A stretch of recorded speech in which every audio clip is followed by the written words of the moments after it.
Thank you, Travis. Good evening, viewers, and welcome to tonight's regional news. We begin with news from Cuba. Cuba is struggling to cover a fuel deficit as imports from Venezuela and other countries remain below historical levels, and global prices boosted by Russia's invasion of Ukraine make purchases almost unaffordable, according to analysts and data. The Caribbean country, which is dependent on fuel imports mostly from the political ally Venezuela to cover more than half of its demand, is since last month dealing with diesel and gasoline shortages, leading to long lines in front of stations. Insufficient fuel imports are another major hurdle for Cuba's economy, struggling to recover following the coronavirus pandemic and harsher U.S. sanctions imposed by the administration of former President Donald Trump. Venezuela's President Nicolas Maduro has provided Cuba with more than 32,000 barrels per day of crude since 2019, even amid U.S. sanctions on both countries. But fuel volumes sent to the island have fallen as Venezuela has struggled to produce refined products for its own needs. According to vessel monitoring data, Cuba imported some 70,000 barrels per day of crude and fuel in the first quarter of the year, below the about 100,000 barrels per day in the communist-ruled island typically requires to meet normal demand. Over to news from Haiti. Authorities in Haiti have arrested a prison director, a police officer, and a court clerk accused of releasing a gang leader in exchange for bribes, a prosecutor said Tuesday. Police are now searching for an alleged gang leader known as TIMEKA, who was released over the weekend from a prison in the north coastal city of Fort Liberty.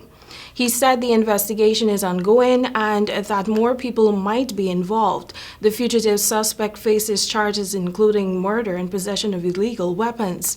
Haiti has struggled to crack down on gangs that have grown more powerful during the political vacuum following the July 7th assassination of President Jovenel Moise. A United Nations Security Council report released in February noted that Haiti's judicial system continues to exhibit grave structural weaknesses and that deeply rooted corruption remains a significant obstacle. We tell you now that the United States Coast Guard on Saturday said that the crew of its cutter Dauntless on Friday offloaded at its Coast Guard base Miami Beach more than $243 million in illegal narcotics seized in the Caribbean Sea.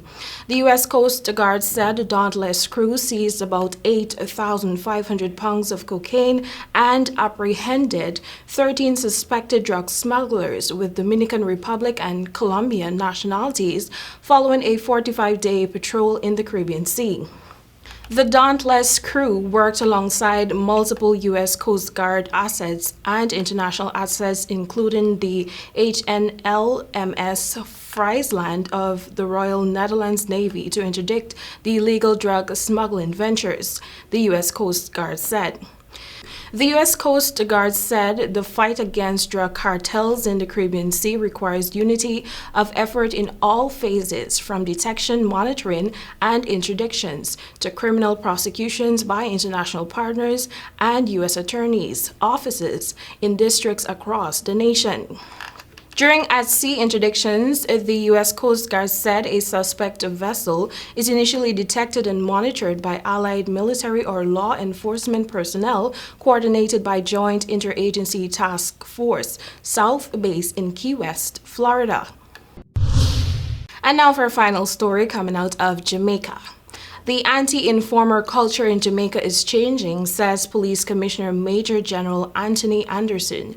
Anderson, who was speaking at a press conference on Tuesday at police headquarters, said there has been an overwhelming response from the public to calls from the constabulary to give up gunmen. He lauded the public for faith that they have expressed in the Jamaican constabulary force, evidenced by the increase in tips to entities like Crime Stop. Statistics from Crime Stop indicate that there has been 97% increase in tips from the public for the first quarter of 2022 when compared with the same period in 2021. According to Anderson, the majority of the tips are related to illegal firearms and ammunition, gunmen, wanted persons, lottery scamming, and drugs. During the press briefing, it was revealed that in the first quarter of the year ending March 31st, the JCF, in partnership with other law enforcement agencies, seized 223 illegal firearms, compared with 195 at this point in 2021, inclusive of 37 high-powered rifles and 154 pistols. That has brought us to the end of tonight's regional news. Thank you for watching. Back to you, Travis.